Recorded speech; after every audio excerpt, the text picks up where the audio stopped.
स्वागत है आप सभी का आपके अपने चैनल किताज कॉर्नर @कॉमर्स में। आज हम करने वाले हैं स्क्रीनिंग स्पेशल सीरीज़ में सेकंड वीडियो, जिसमें हम करेंगे 51 से लेके 100 तक के क्वेश्चन। करते हैं स्टार्ट। फर्स्ट क्वेश्चन जो पूछा गया था, करंट लायबिलिटी जो है 4 ऑप्शंस में से छांटनी थी, तो वहाँ पे बैंक ओवरड्राफ्ट जो है वो करंट लायबिलिटी में आ जाएगा। नेक्स्ट है ERG theory of motivation was develop by. ERG theory motivation की जो ERG थ्योरी है वो किसने दी? एल्डरफर सर ने दी, एल्डरफर। नेक्स्ट है ERG की फुल फॉर्म क्या है? क्योंकि मैंने पहले भी बताया कि ये सारे क्वेश्चन जो मिक्सअप हैं सिर्फ एचटेट से नहीं लिए गए हैं। एचटेट से DSSB, NVS, KVS, नेट और HPSC के सभी के मिले जुले क्वेश्चन हैं। तो ये जो क्वेश्चन है ये नेट से क्वेश्चन लिया गया है। ERG की फुल फॉर्म पूछी गई थी क्वेश्चन में, existence, relatedness and growth needs. Existence, relatedness and growth needs. Next है एथिक्स में भी डिफाइंड एज। एथिक्स जो है वो किस तरह से डिफाइन किया जा सकता है? कोड ऑफ कंडक्ट के रूप में भी इन्हें डिफाइन किया जा सकता है। ए प्रोमिसरी नोट, प्रतिज्ञा पत्र क्या होता है? अनकंडीशनल प्रोमिस होता है इसके अंदर पे करने का। Must contain an unconditional promise to pay. Next है elements of business environment. Elements of business environment में पूछा गया था कि कौन सा बिजनेस एनवायरनमेंट नहीं है, तो क्वेश्चन का आंसर है हिस्टोरिकल एनवायरनमेंट नहीं है। तो ये सारे ही लिख दिए हैं component of business environment. Component in क्या बोलते हैं? एलिमेंट्स भी बोलते हैं। बिजनेस एनवायरनमेंट के दो होते हैं, इंटरनल और एक्सटर्नल। जो इंटरनल है उसमें आगे कोई क्लासिफिकेशन नहीं है, सिंपली दे रखे इंटरनल एनवायरनमेंट कौन से हो सकते हैं बिजनेस एनवायरनमेंट के। तो ऑब्जेक्टिव्स हो सकते हैं, पॉलिसीज हो सकती हैं, organisational structure, management information system, production method and production capacity. ठीक है, ये सारे क्या है? इंटरनल एनवायरनमेंट है।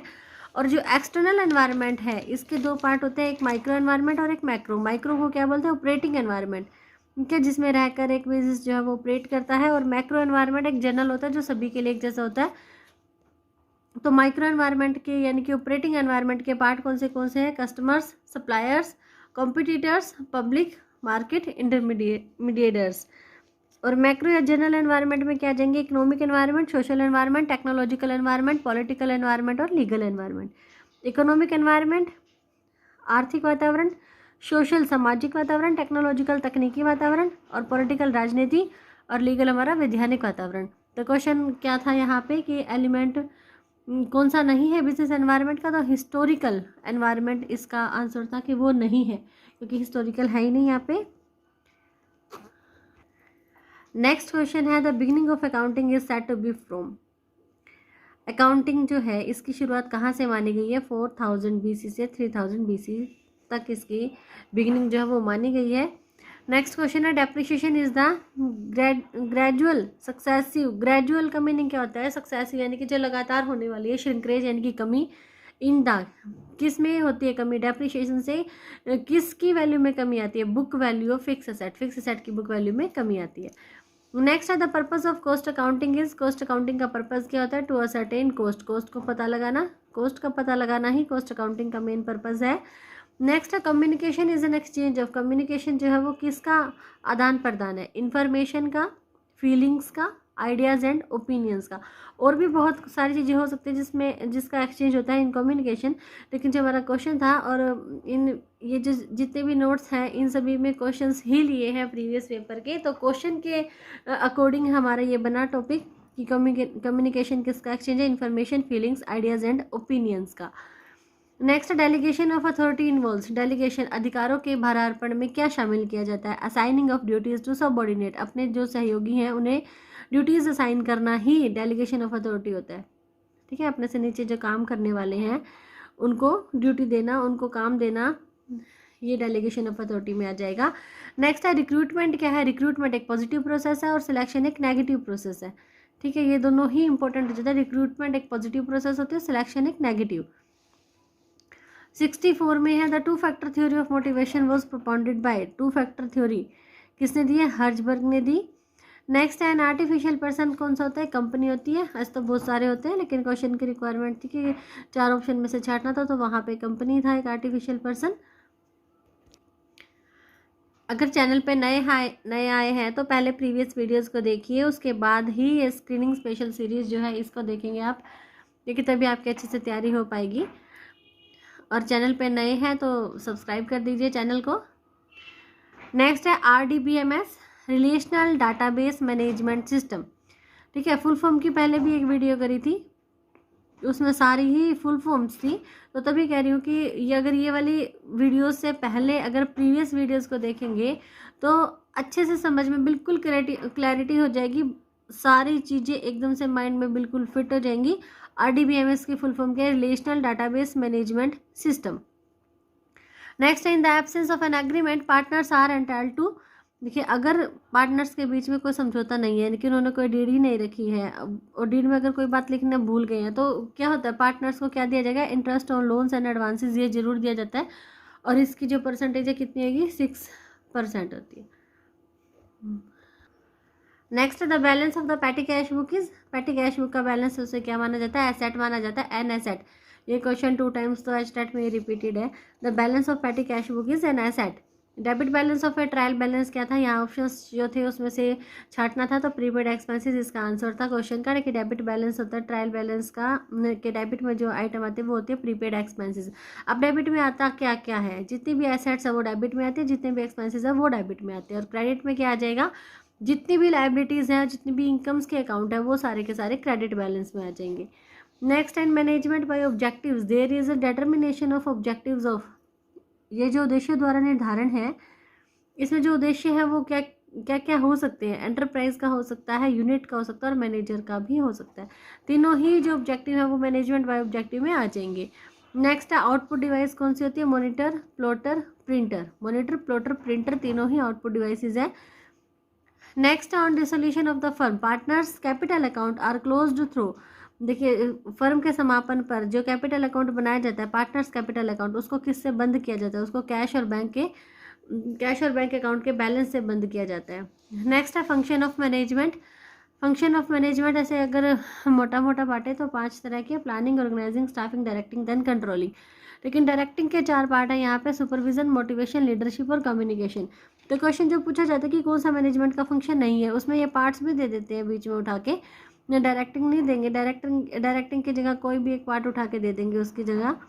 जो सुपरविजन होता है, मोटिवेशन, लीडरशिप, देन कम्युनिकेशन। तो ये सारे ही माइंड में रखते हैं कि फंक्शंस होते हैं कौन से? Planning, organising, staffing, directing, controlling. और डायरेक्टिंग के आगे 4 पार्ट हैं: supervision, motivation, leadership and communication. Next है हमारा, which method of depreciation is followed to have a uniform charge for depreciation and repair and maintenance together. देखिए, depreciation और repair and maintenance together, ये इन सबको, डेप्रिसिएशन को, repair, maintenance को मिला के जो एक जैसा चार्ज डालता है हर साल, वो कौन सा मेथड है? डेप्रिसिएशन का वो कौन सा मेथड है जो हर साल एक जैसा चार्ज ही डालता है? ये रिड्यूसिंग बैलेंसिंग मेथड आ जाएगा, जो हर साल के प्रॉफिट एंड लॉस और बैलेंस शीट पे एक जैसा इफेक्ट डालता है। Next, example of deferred revenue expenditure. Deferred revenue expenditure कौन से होते हैं? जो किए तो 1 साल जाते हैं, लेकिन उसका जो इम्पोर्टेंस है, जो उसका प्रभाव है, वो कई साल तक रहता है। तो यहाँ पे कंपनी क्या करती है? डेफर्ड रेवेन्यू एक्सपेंडिचर जो होते हैं, जो खर्चे होते हैं, इसको जितने साल तक इसका फ़ायदा होने की संभावना होती है, उतने साल में बांट के उतने साल के प्रॉफिट एंड लॉस पे इसके बोझ को डाल दिया जाता है। तो ये कौन से होते हैं? जिस एक्सपेंडिचर को आगे आने वाले ईयर्स में भी टाला जा सकता है। स्पेसिफिक रिसर्च एक्सपेंसेस, रिसर्च होते 1 साल है, लेकिन इसका फ़ायदा कई साल तक होता है। स्पेशल एडवर्टीजमेंट एक्सपेंसेस आ जाएंगे हमारे, और heavy expenses for transferring business at a suitable place. ठीक है, तो ये तीनों ही डेफर्ड रेवेन्यू एक्सपेंडिचर माइंड में रखने हैं। Specific research expenses, special advertisement expenses और heavy expenses for transferring business at suitable place. Next है ट्रेडमार्क। क्या होता है? ट्रेडमार्क एक इंटेंजिबल रियल अकाउंट है।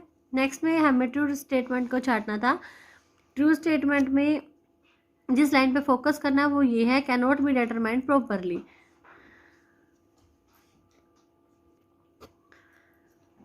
Amount set apart to meet future losses due to non liability. देखिए, ऐसी liability जिसके बारे में पता है कि फ्यूचर में वो लॉस हो सकता है, तो अमाउंट ऑफ विच, यहाँ पे ध्यान क्या रखना था कि प्रोविज़न वो कब बन जाएंगे? जब अमाउंट तो हमें पता है कि इस बारे में नुकसान होगा, लेकिन हम उसकी अमाउंट को जब सही निर्धारित ना कर सकते हो तो वो प्रोविजंस हो जाएंगे। Which can not be determined properly is called provisions. ठीक है, नेक्स्ट है पेटी cash book is maintained for recording. पेटी कैश बुक किस लिए रखते हैं? पेटी कैश बुक में सिर्फ और सिर्फ पेटी एक्सपेंसेस लिखे जाते हैं रोजमर्रा के, तो पेटी expenses paid in cash. Next जो क्वेश्चन है इसमें लिस्ट 1 और लिस्ट 2 दो लिस्ट गिवन है और लिस्ट 1 को लिस्ट 1 के साथ जो यहाँ पे मिलान करना था। एरर पोस्टिंग क्या होती है? देखो, पोस्ट करते टाइम जो गलती हो जाए वो एरर पोस्टिंग में आ जाएगी। Good sold to Ram but wrongly debited to Shyam. Ram को भी चले लिख दिया, शाम के राम टू सेल करना था, शाम टू सेल कर दिया, तो ये पोस्टिंग की एरर हो जाएगी। सेकंड है error of costing, sales book overcast हो गया तो ये एरर ऑफ कॉस्टिंग आ गई। एरर ऑफ प्रिंसिपल में क्या है? Wages paid for construction but debited to wages account. Capital expenditure को इन्होंने रिवेन्यू एक्सपेंडिचर मान के एंट्री कर दी तो ये एरर ऑफ प्रिंसिपल हो गया। और नेक्स्ट एरर ऑफ ओमिशन, भूल ही गए करना। Goods return by a note entered in the books, entry ही नहीं किया तो ये है एरर ऑफ ओमिशन। कोई चीज़ समझ नहीं आ रही है तो वीडियो करो के दोबारा से उसको सुन सकते हैं। Partnership firm is compulsory dissolve when. Partnership firm का कंपल्सरी अनिवार्य रूप से समापन कब हो जाता है? जब the business of the firm has become illegal. Firm का बिजनेस जो है वो इलीगल हो जाए, या number of partners in A firm has become more than 50, या 50 से ज़्यादा अगर पार्टनर हो जाते हैं तो वहाँ पे कंपलसरी डिसोल्यूशन हो जाता है। नेक्स्ट में फिर से लिस्ट 1 लिस्ट 2 दी गई है और यहाँ पे फिर से मैच मेकिंग करना है। गुडविल को किससे मैच करेंगे? गुडविल का फॉर्मूले से purchase consideration minus net asset से। सुपर प्रॉफिट का फॉर्मूला क्या होता है? एक्चुअल एवरेज प्रॉफिट माइनस में नॉर्मल प्रॉफिट। नॉर्मल प्रॉफिट का formula capital employed multiply by normal rate of return. And fourth है इंस्टीट्यूशनल गुडविल। कौन सी होता है? कैट नेचर गुडविल जो है वो हमारी इंस्टीट्यूशनल गुडविल होती है। तो ये थी हमारी मैच मेकिंग। नेक्स्ट क्वेश्चन है कंपनी कैन इशू। कंपनी क्या इशू कर सकती है? जीरो कूपन रेट डिवेंचर भी कंपनी इशू कर सकती है, पार्शली कन्वर्टेबल डिवेंचर भी कंपनी इशू कर सकती है और सिक्योर डिवेंचर भी कंपनी इशू कर सकती है। नेक्स्ट है perceived fairness of the amount and allocation of rewards among individuals is known as. लेकिन जितने भी एम्प्लॉयज़ हैं एक फर्म में काम करने वाले उन सब के बीच में बंटवारा करते टाइम जब उचित निष्पक्षता रखी जाए तो ये क्या हो जाएगा? जस्टिस है, ये डिस्ट्रीब्यूटिव जस्टिस। ठीक है, बंटवारे के लिए इन्होंने पूछा है तो डिस्ट्रीब्यूटिव जस्टिस हो जाएगा ये। नेक्स्ट है the error of rejecting a true null hypothesis is. देखिए, एक सही परिकल्पना थी और वो गलत हो गया, टाइप 1 एरर हो जाएगी और इसे बोलते हैं फॉल्स पॉजिटिव। और अगर एक फॉल्स नल हाइपोथेसिस है तो उसे बोलेंगे फॉल्स नेगेटिव, टाइप 2 एरर हो जाएगी वो। ओके, ट्रू नल हाइपोथेसिस था तो type 1 error, false null hypothesis है तो टाइप 2 एरर। उसे बोलते थे ये एरर है तो फॉल्स पॉजिटिव और ये है फॉल्स नेगेटिव। नेक्स्ट है the product life cycle stage. कल हमने स्टेजेस करी थी सीरीज 1 में, तो वहाँ पे यहाँ पूछा प्रोडक्ट की लाइफ साइकिल की वो स्टेज कौन सी है? नीचे product cell start climbing quickly, जो जल्दी से स्टार्ट करना शुरू कर देती है, चढ़ना शुरू कर देती है, बढ़नी शुरू हो जाती है, वो ग्रोथ स्टेज होती है। नेक्स्ट है the ability to apply specialised knowledge और एक्सपर्टाइज इज। देखिए, विशेषज्ञता जो है वो किस में आती है? टेक्निकल स्किल में आ जाएगी, विशिष्ट ज्ञान टेक्निकल स्किल में आ जाएगा। नेक्स्ट है firms whose future earnings are likely to withstand. एक ऐसी फर्म जिसकी फ्यूचर अर्निंग को क्या सामना करने की संभावना है? ऑन इकोनॉमिक डाउन टर्न्स, आर्थिक मंदी का सामना करने की संभावना। एक ऐसी फर्म जिसकी फ्यूचर अर्निंग जो भविष्य की आय है उसे आर्थिक मंदी का सामना करने की संभावना है तो वो कौन सी कंपनी होती है? Defensive company. डिफेंसिव कंपनी वो कंपनी है जिसकी फ्यूचर अर्निंग को आर्थिक मंदी का सामना करने की संभावना है। नेक्स्ट है ए फाइनेंशियल प्रोटेक्शन प्लान, इनकी वित्तीय सुरक्षा योजना किसके लिए? फॉर एग्जीक्यूटिव्स यानी कि अधिकारियों के लिए है। इन केस, कौन से केस में उन्हें ये वित्तीय सुरक्षा योजना दी जाएगी? When they are severed from the organisation is, जब उन्हें ऑर्गेनाइजेशन से अलग कर दिया जाएगा तो यह गोल्डन पैराशूट। गोल्डन पैराशूट क्या हो गया? एक फाइनेंशियल प्रोटेक्शन प्लान का नेम है जो किसके लिए होती है? एग्जीक्यूटिव्स के लिए होती है। नेक्स्ट है लाफर कर, the relationship between the tax rate and the amount of tax revenue collected is.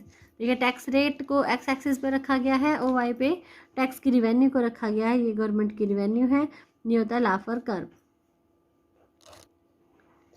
A situation in which an economic gain by one country results in an economic loss by another is. देखिए, एक ऐसी condition है जिसमें एक देश में हुए नुकसान की भरपाई दूसरे देश में जो प्रॉफिट हो रहा है उससे की जा रही है, तो जीरो सम गेम। नेक्स्ट है gross national product minus net national product. Gross और नेट का जो डिफरेंस है वो क्या होता है? डेप्रिशिएशन। नेक्स्ट है the tendency of people to associate to events when in reality there is no connection between them is known as. कि लोगों की वो प्रवृत्ति जब वो दो घटनाओं को जोड़ देते हैं और जबकि एक्चुअल में उनके बीच में कोई कनेक्शन ही नहीं है, तो इल्यूजरी कोरिलेशन, भ्रमपूर्ण सह संबंध। नेक्स्ट है Yates correction is related to, पता है सभी को, काई-स्क्वायर टेस्ट।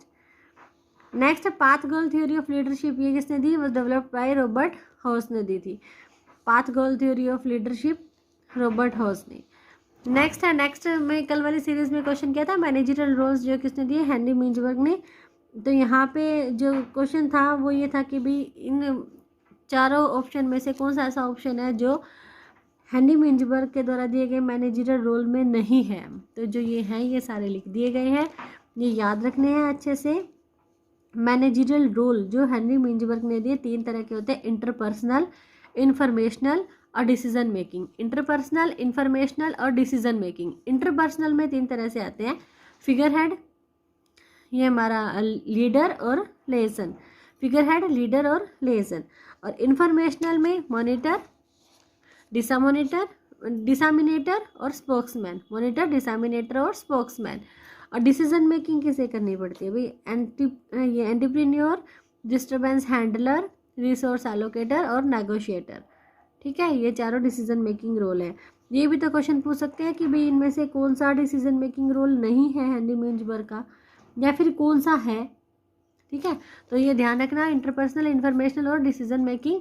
इंटरपर्सनल में 3 आगे, फिगर हेड, लीडर और lesson.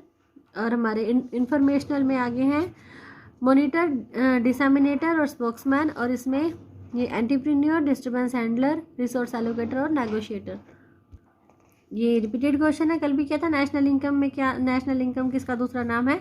NNP at FC, net national product at factor cost. Next है क्लैरिकल एरर्स कौन सी होती है? Clerical errors, error of omission, error of commission. ठीक है, error of omission and error of commission. 99 पे है the bird in hand argument describe the relationship between. Bird in hand argument जो है वो किसके रिलेशन को दिखाता है? डिविडेंड और अनसर्टेनिटी को। डिविडेंड और अनसर्टेनिटी, ये क्वेश्चन 2-3 बार रिपीट हुआ, सेम टीटू ऐसे ही कि भी किसके बीच के रिलेशन को दिखा रहा है? डिविडेंड्स एंड अनसर्टेनिटी को। और नेक्स्ट बिल्कुल इजी क्वेश्चन है, कैश फ्लो स्टेटमेंट के लिए कौन सा अकाउंटिंग स्टैंडर्ड है? Accounting standard 3rd। तो आज के थे ये 50 क्वेश्चन, मिलेंगे नेक्स्ट 50 क्वेश्चन के साथ जल्दी ही। Till then bye bye.